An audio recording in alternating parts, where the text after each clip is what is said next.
Bonjour à tous et à tous, merci d'être au rendez-vous pour ce nouveau numéro de rencontre.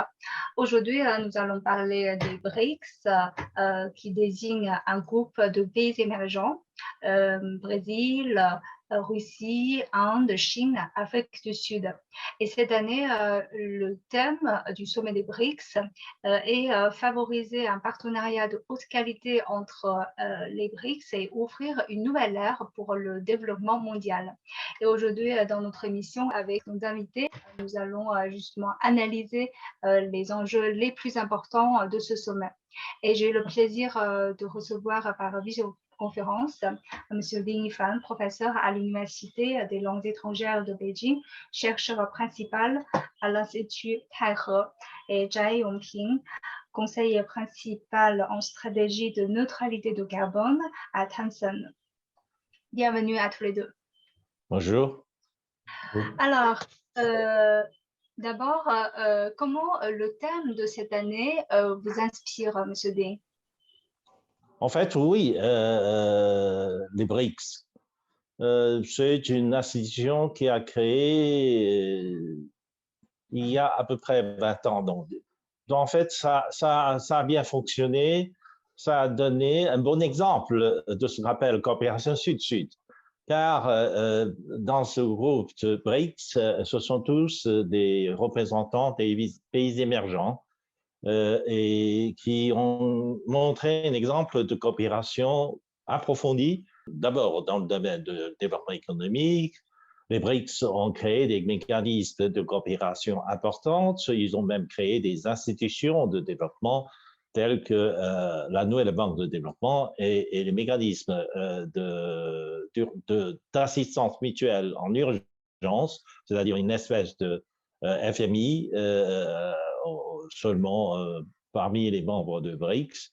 Et non seulement dans le domaine du développement économique, dans le domaine de l'échange culturel et de sécurité. Et les BRICS se sont engagés aussi dans des coopérations très importantes. Donc cette année, on veut faire avancer la coopération dans d'autres domaines. Et cette année, on insiste beaucoup sur la qualité du développement économique, mais aussi sur les moyens d'arriver à une meilleure qualité de développement, telle que la digitation, numérisation. Donc, la numérisation en français, digitation c'est en anglais. En français, c'est numérisation du développement économique, etc., etc. Donc tout cela montre que les pays BRICS ont toujours essayé de trouver de nouveaux domaines de coopération, de renforcer leur coopération dans d'autres facteurs, dans des facteurs les plus avancés du développement. Voilà. Alors, on va approfondir notre discussion dans des domaines spécifiques un peu plus tard. Monsieur Zhai Yongping, quel est votre avis, quel commentaire faites-vous sur le thème de cette année? Qu'est-ce que cela vous inspire? Oui, quand je regarde ce qui se passe actuellement dans ce monde, il est quand même inquiétant pour moi. Je pense que le monde est entré dans une période pleine d'incertitudes, beaucoup de risques et de défis.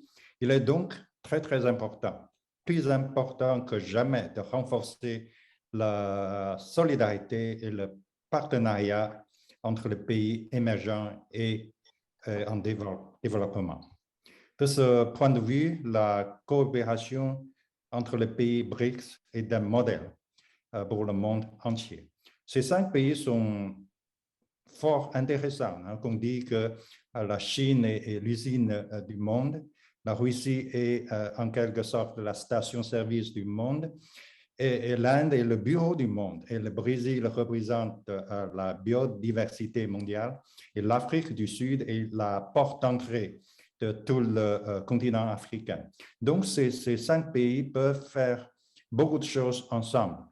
Et même, je pense que ces 5 pays ne suffisent pas. Donc, on parle de la notion de BRICS+, est devenue très, très important. La nouvelle banque de développement, comme on dit, NDB, établie par les pays BRICS, s'est élargie récemment avec 4 nouveaux membres. C'est une banque propre des pays en développement au service des pays en développement. Donc, c'est un partenariat de grande qualité et depuis son ouverture en 2015, je pense, la banque NDB a financé plus de 80 projets avec plus de 30 milliards de dollars. En fait, vous avez mentionné un point intéressant, c'est-à-dire que c'est une structure ouverte pour un développement plus large. Et justement, je voudrais revenir sur M. Ding, enfin, sur la vision de la Chine par rapport aux BRICS. Le président chinois a dit cela lors d'une réunion. Les 5 pays doivent développer les dialogues et les échanges avec plus de marchés émergents et de pays en développement. Et surtout pour, je cite, agrandir le gâteau de la coopération, rassembler les forces du progrès et apporter une plus grande contribution à la construction de la communauté d'avenir partagée pour l'humanité. Là, on sait que la construction de la communauté d'avenir partagée pour l'humanité, c'est un peu la ligne directrice de la diplomatie chinoise. Alors là, comment interprétez-vous cette vision de la Chine par rapport aux BRICS? Je pense que dès le départ, la Chine regarde le mécanisme BRICS comme un mécanisme ouvert, transparent. La Chine ne veut pas construire un groupe fermé clos. En fait, la coopération de ces 5 pays émergents, donc les 5 pays les plus dynamiques des pays émergents, eh bien, sert à montrer aux autres économies émergentes un exemple de coopération et des fruits à partager entre la coopération de ces pays les plus dynamiques dans le monde. Je pense que l'objectif de la Chine n'est pas de se limiter, rien que dans le cadre limité du groupe de BRICS, mais aussi à répandre l'exemple de coopération réussie du groupe BRICS aux autres pays émergents, aux autres pays en développement. C'est pour ça que c'est la Chine qui avait proposé le modèle de BRICS+. De BRICS plus d'autres pays émergents dans le monde pour élargir le domaine de la coopération, pour faire en sorte que la coopération entre les pays de BRICS sert d'exemple d'autres coopérations avec d'autres pays émergents. Alors, Monsieur Jiangping, on voit que cette année, l'un des principaux sujets de discussion est en fait la coopération dans le développement durable. Vous avez travaillé pendant longtemps dans l'énergie verte. Donc, quelle est votre vision sur les nouvelles évolutions dans ce domaine et surtout les opportunités de coopération qui se développent? Oui, c'est vrai, j'ai travaillé longtemps en Afrique, c'était à la Banque africaine de développement. Pendant 7 ans, c'était à la fin des années 90, donc il y a 30 ans déjà. Et puis ensuite à la Banque asiatique de développement pendant 20 ans. Donc c'est presque 30 ans de travail pour l'investissement dans les énergies renouvelables, nouvelles, renouvelables, et dans ces pays en Afrique et en Asie. Et pour moi, l'énergie renouvelable est un moyen efficace de faire face au changement climatique et qui est également un domaine important de la coopération entre les pays BRICS. Je disais que le monde est entré dans une période pleine d'incertitudes et il y a beaucoup de contradictions, même des conflits. Mais il y a un consensus mondial. Il y a un consensus mondial. Et tout le monde est d'accord, c'est la lutte contre le changement climatique. Le changement climatique affectera tout le monde, quelle que soit la position politique, quel que soit le pays. Donc, je pense que la coopération entre les pays BRICS dans le domaine du changement climatique est très important et dans l'intérêt de tous. Et pour ça qu'il n'y a pas de controverse, tout le monde est d'accord qu'on travaille pour le développement durable. Et en mai dernier, cette année, je constate que les pays BRICS ont adopté une déclaration commune sur la lutte contre le changement climatique soulignant que les pays BRICS vont jouer un rôle actif de premier plan dans la lutte contre le changement climatique. Pouvez-vous nous donner quelques exemples? Oui, oui. Par exemple, la Chine a proposé de culminer les émissions de carbone en 2030 et atteindre la neutralité à carbone en 2060. Et la Chine va soutenir le développement des énergies renouvelables dans les pays de développement, comme les énergies solaires et éoliennes. Et la Chine a déclaré a décidé de ne plus financer des projets de centrales au charbon à l'étranger. Hein. Donc, c'est le cas de Chine. Et de même, on voit que l'Inde a proposé d'atteindre la neutralité carbone vers 2070. Un autre exemple est le Brésil. Le Brésil est le champion du monde pour utiliser l'éthanol au lieu de l'essence, le pétrole comme combustible dans les voitures. Hein. C'est un produit propre sur la base de biomasse. Donc, ce genre de produit propre peut être promu en Afrique et dans d'autres pays, comme il y a beaucoup de ressources naturelles pour ça. Voilà quelques exemples.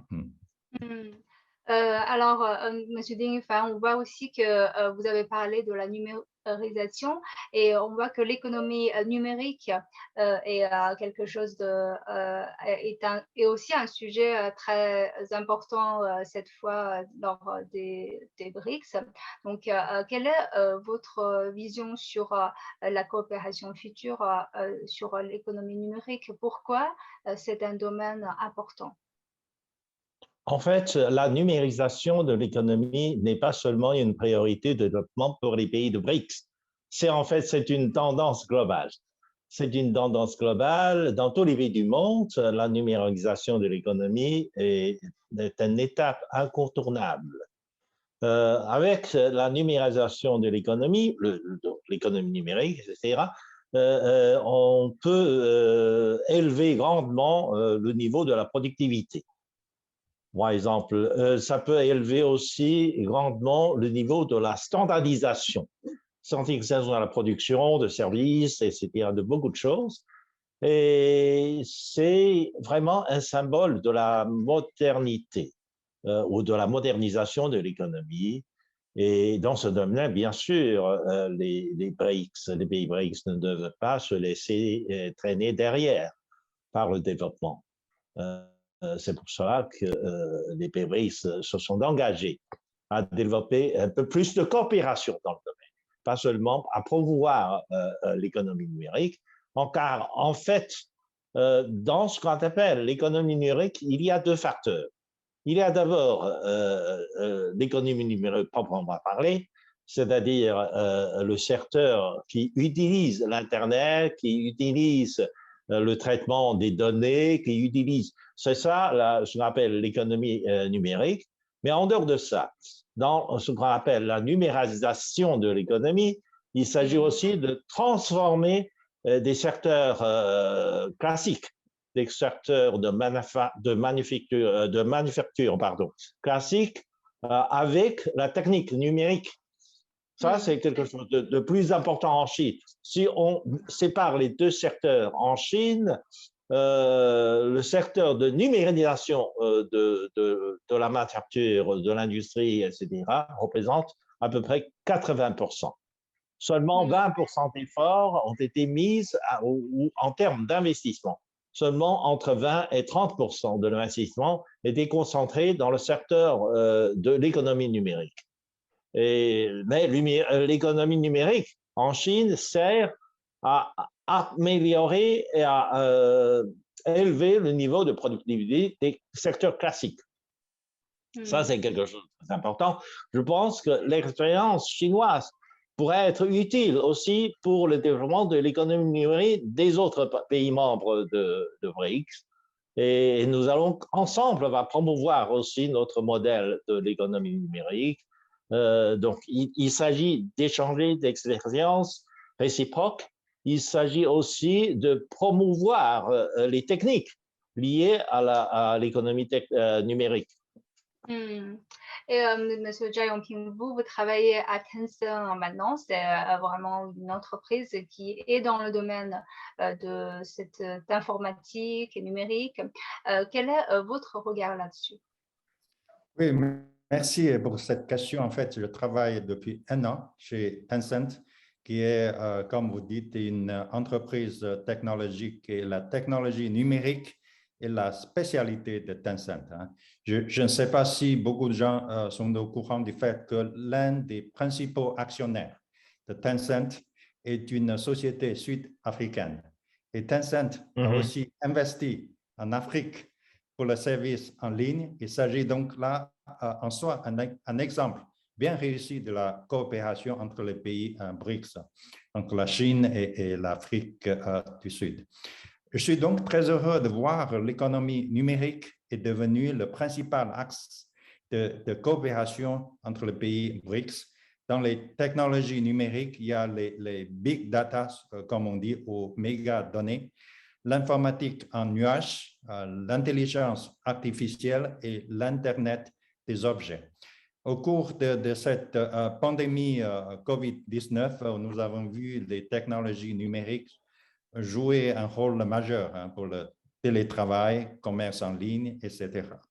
Et en mai dernier, cette année, un comité mixte de coopération spatiale des BRICS, des pays BRICS a été créé pour le partage et l'échange des données satellites des pays BRICS pour répondre conjointement au changement climatique mondial et aux catastrophes majeures.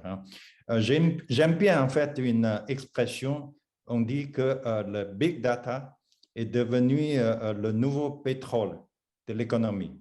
Il peut favoriser la modernisation industrielle et assurer le développement économique durable. Voilà.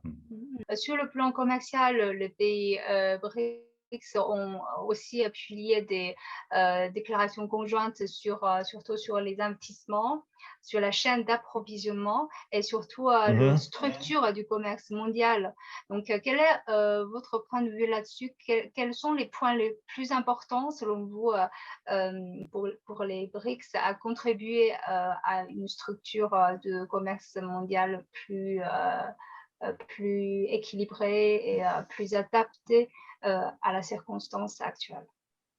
En fait, depuis la période récente, il y a beaucoup d'événements qui ont un peu bouleversé la chaîne d'approvisionnement de la production mondiale. En fait, les pays BRICS ont été incrustés dans la chaîne d'approvisionnement globale. La Chine, la Russie, d'une certaine manière le Brésil, et tous ces pays ont été incrustés dans la chaîne d'approvisionnement globale, alors que au milieu de la pandémie, des pays développés commencent à réaliser que finalement leurs économies dépendent beaucoup de cette chaîne d'approvisionnement globale. Ils ont peur de perdre leur souveraineté, de perdre leur indépendance, en fait, d'une certaine manière, à cause de cette chaîne d'approvisionnement globale. Donc, depuis un certain temps, ils commencent à utiliser le pouvoir législatif pour forcer leurs entreprises qui ont été délocalisées à retourner dans leur pays d'origine pour reconstituer leur chaîne d'approvisionnement. Et en fait, les États-Unis ont fait des décisions dans ce domaine, l'Union européenne a pris des mesures dans ce domaine, mais finalement, ça n'a pas très réussi. Jusqu'à maintenant, cet effort n'a pas été très réussi.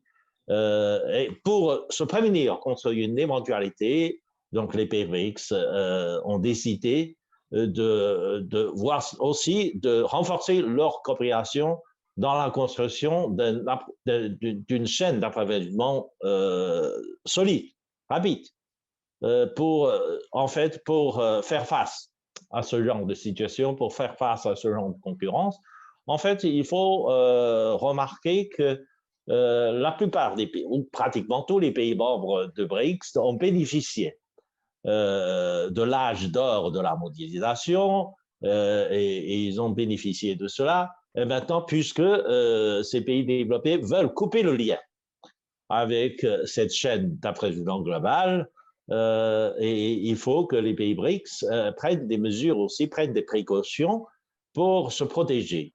Je pense que de ce point de vue, les mesures ou les décisions prises par les BRICS pour renforcer leur coopération dans la construction d'une chaîne d'approvisionnement globale sont des efforts destinés à montrer leur solidarité, à montrer leur capacité dans ce domaine-là. Avant le début du sommet, les think tanks de plusieurs pays des BRICS ont publié un rapport. En fait, dans ce rapport, il y a un chapitre très important sur un éclaircissement des 10 idées fausses sur les BRICS.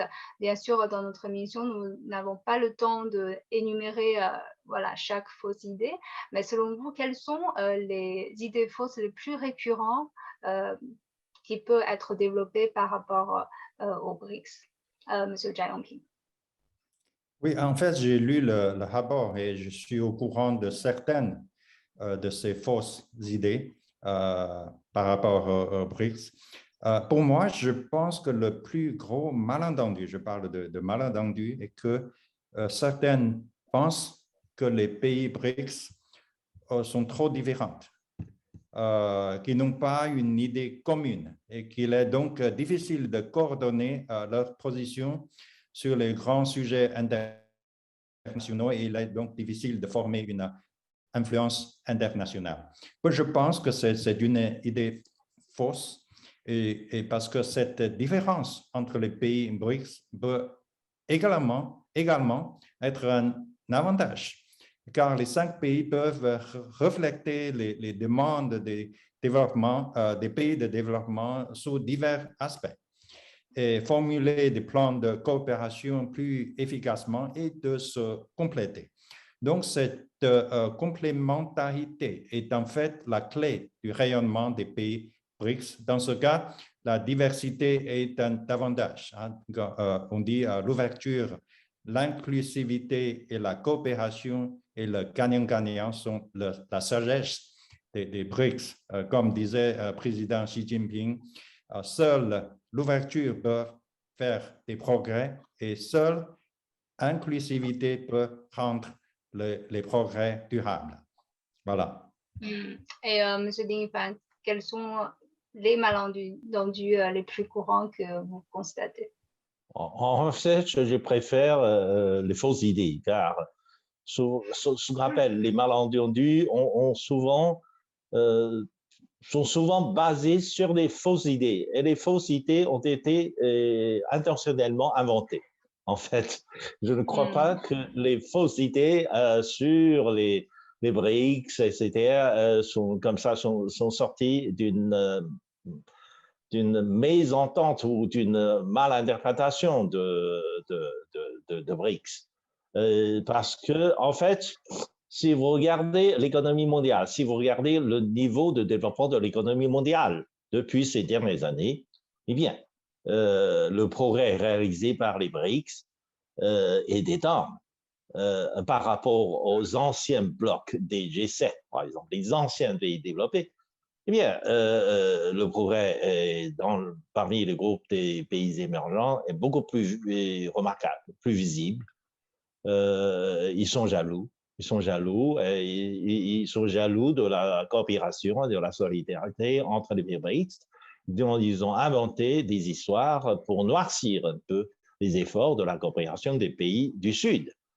Car en fait, l'exemple de réussite des pays BRICS est un exemple de la coopération Sud-Sud. Et ils sont jaloux. Donc, ils inventent des histoires, ils disent que finalement, et certainement, car l'exposition de ces BRICS au risque du monde, au risque que le monde n'est pas la même. Par exemple, depuis la dernière crise financière internationale, certains de nos membres ont été affectés plus que d'autres membres, par exemple, mais ce qui n'empêche que, généralement parlant, si on regarde la tendance générale les BRICS sortent mieux que, par exemple, les anciennes économies développées. J'appelle les anciennes économies développées car, si vous regardez bien le développement de ces économies développées, eh bien, ils sont stagnants. Ils sont stagnants à bien des écarts. Le PIB de l'Union européenne n'a pas progressé depuis 10 ans.